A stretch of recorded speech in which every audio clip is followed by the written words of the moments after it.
İlgilenişçe, Tayvan kelarapda yangi suosti paraxti yasashni boshlaydi ekan. Tayvan jumaykini uzundan buyon talash tartish qilinayotgan turini e'lon qilib, orolning Xitoyning zamonaviylashgan armiyaga bo'lgan mudofaasini kuchaytirib, Tayvanning davlat boyligi bilan taraqqiy qildiradigan 8 yangi suosti paraxtining birinchisini qurmoqchi bo'lganligini e'lon qilgan hamda kelarapda ish boshlaydiganligini e'lon qildi. Bu turdagi suosti paraxtining birinchisi milchar qiymati 1 milliard 720 million dollar. 2024 yilning oxirida mulozimatga kirishi mumkin. Xitoy Tayvanni bir Jungo siyosatining ayrilmas bir qismi deb qaraydi. Amerika qo'llagan rayon Hindiston va Tayvanning Xitoyda ikki taraflik urush qilish ehtimolligiga sal qarashga bo'lmaydi.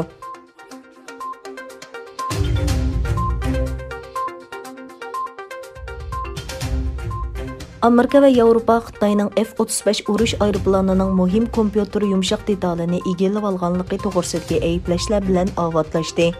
Bexatarlik ojizligi Turkiyaga bermagan aeroplanning 4 ishlab chiqaruvchining biri bo'lgan Lockheed Martin firmasining yoki tuvan qatlamidagi ishchining bir xatoligidan o'tirg'i chiqqan. Angliya bu yo'chuqni tekshirayotganda bu maxfiyatlikning qachon o'g'irlanganligi va ularning sistemida qanchalik cho'nqur ziyorat qila oladiganligi aniq emas bo'lganligi uchun nurg'un programmalar qaytadan yozilgan. Lockheed Martinning tor hujumidan yaxshi qo'g'dilinganligi bayon qilingan. Ammo huddiga olg'uchiga kapolatli qilg'ili bo'lmaydiganligini aytgan.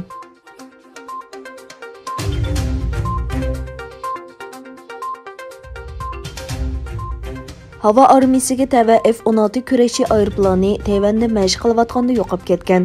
Tayvan davlat mudofaa ministrligining bayonotida F-16 kurashchi aeroplanining birining kechada mashq qilayotganda g'oyib bo'lganligi xabar qilingan. Aeroplan g'oyib bo'lgandan keyin Taybey hukumatı barliq urush aeroplanlarini bazasiga qaytib bexatarlik tekshirishini buyurgan. Bu qaror 150 kurashchi aeroplanining yerga qo'nishidan derak berdi. Prezident Tsai Ing-wen mundaq dedi: "Bizning hozirgi eng muhim ishimiz qutqizish vazifasi. Havo armiyasi barliq F-16 tipliq aeroplanlarni kontrol qilishga qo'ndirdi. Men voqeaning sababini tekshirishga buyurdim."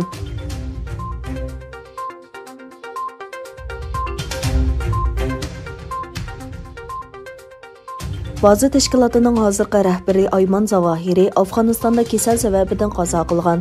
Misrlik 69 yoshdagi Ayman Zavahirning o'limi to'g'riliq uchurlar tarqalayotganda Arab xabar agentligiga bayonot bergan Pokiston va Afg'oniston manbalari Ayman Zavahirning kasal sababidan qazo qilganligini o'ttirg'a qo'ydi.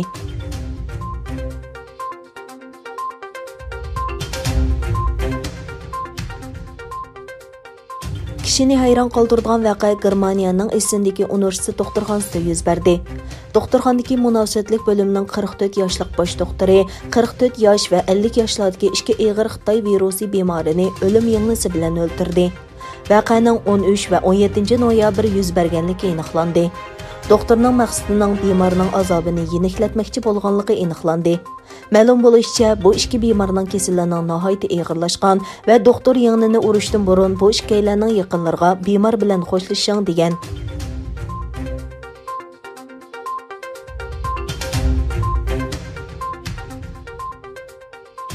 Yevropa Komiteti irqchilik va kamsitishning oldini olish harakat planini e'lon qildi.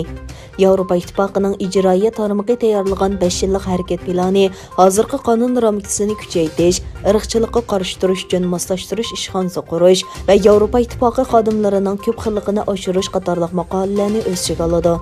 Yevropa Komissiyasining oshkorlik va Yevropa qimmat qarashining muavin raisi Vera Jourova bu temada so'z qilib mundaq dedi: Yaqinda Amerika va Yevropada uyushtirilgan irqchilikqa qarshi namoyish sababidan parlament a'zolari bu masala to'g'risida bir ish qilish kerak.